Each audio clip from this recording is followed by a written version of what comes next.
day 2 of October, and I watched Final Exam. Now, this one is...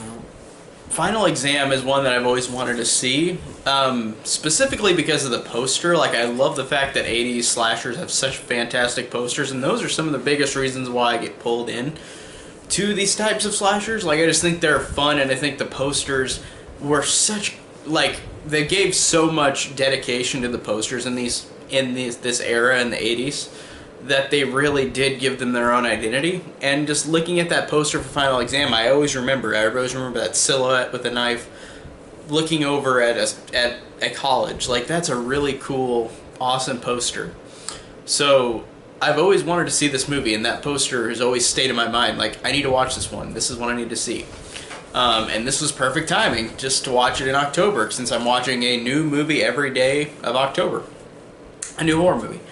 And the movie itself, Final Exam, like, it's not terrible, but it's really just, in a lot of ways it's forgettable, but in a lot of ways it's got some good things about it. And I guess I will give it its negatives first, because I do want to talk about its positives.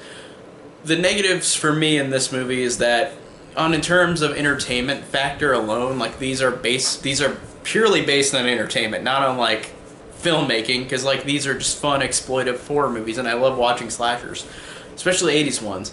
And this one had some fun, alright kills, but these characters were so uninteresting, so boring, so bland, so dull, and the movie, for like the first hour, was so incredibly slow. And I can watch slasher movies without character development or characters that are interesting, but this one in particular, none of these characters were interesting. They were all so boring and so flat, and it really didn't get going for me until the third act, which I won't spoil, but, well, I guess when I say third act, I mean like the last, like, 5 minutes. You know, the final person with the killer. Since this is a slasher movie, you know it's coming. But I'm going to keep it spoiler-free still.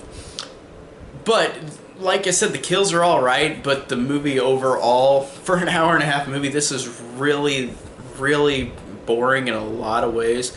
And like I said, I don't have to have a horror movie with characters that are, that have interesting things about them, or have good performances. I think that I can watch slashers with actors and characters that are not that interesting, but this one was a case where it's just like, oh my god, this is so boring, so uninteresting. And none of these characters are memorable or interesting. And the thing... So that's my negative, is that it's not very interesting. It's just not very entertaining. And it came out in 1980 or 1981, so right whenever Friday the 13th came out, it's like they're checking out these movies, and that's totally fine. Like, this has some fun moments. But overall, it's really a bit of a drag in a lot of ways, and it kind of felt like a dud to me. There's a lot of moments where I was like, okay, this is not amazing, but it's not awful. It's not an awful slasher. Like, it's fun in increments, and then in a lot of other parts of the movie, it's just not very interesting for me personally. Now, those are my negatives, so let's get to the positives about this movie.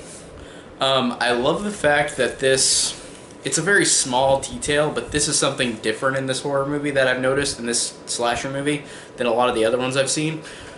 The killer is never revealed who it is. The killer has no connection to anybody in the school. No characters involved in the film are connected to this killer. The killer's never revealed. The killer doesn't wear a mask. I think that's awesome. Literally, this killer just starts killing off these college kids. And by the end of the movie, it's like you never get anything about this killer. It's like, it reminded me of Billy from Black Christmas, where you know nothing about him, but at least he spoke and said creepy things. And this one, the killer literally says nothing, does not talk, does not speak, he's in the shadows, and it's literally just a guy with hair, like, with 80s style, like, hair, like, up to his, like, eyes, like, just that bushy hair. And that's all. Like, it's just literally this dude with a knife, and that's it. And there's nothing that tells about who this guy is. He's not connected to anybody in the movie. He doesn't wear a mask, which I thought those three things make this a really cool killer in the movie, but he's not. He's nothing. He's just there. I like that. I like that he's just there being this force that's evil, and like he's getting them. And I really did enjoy that. I enjoyed the fact that he was a maskless, voiceless killer. Like he's just this guy. It looks like their age, like this guy with this normal-looking guy, like you see in the shadows. So I thought that was a cool thing to do in this movie. I enjoyed that part of the movie, but especially the end. Like I enjoyed that. And whenever the credits rolled, like we've got this really like weird choice of music, which in some horror movies and some slashers it works, like say Sleepaway Camp or something, where it's kind of off just as a whole. And in this one, there's like this ending credits song where it's kind of weird, but not in a way where it's entertaining. It's just kind of really odd putting this score at the end of the movie. It's a very somber, like weird score that didn't make any sense to me. So I didn't get why the score was like that at the end, in the end credits. But overall, this one, in a lot of ways, is unfortunately kind of forgettable for me. The kills are alright. They're just like people getting stabbed, that's it. And these characters are so uninteresting and uneventful, and the idea of the killer being this maskless, voiceless, like guy that looks like their age, just hiding in the shadows, kills people, has nothing to do with anybody else in the movie. That's a really cool thing that they just brought this person in and we never get any resolutions with them at all. That's really cool. I enjoy that. I like that ambiguousness. I just thought that was cool. That's a cool killer in this movie. It made it memorable for me. So overall, Final Exam was okay. It wasn't the worst thing ever. It wasn't a great slasher. It had some fun moments. It had a cool killer. The characters were uninteresting and boring, and the movie overall was boring in a lot of points, but I can't say that it's bad because I do like things about it.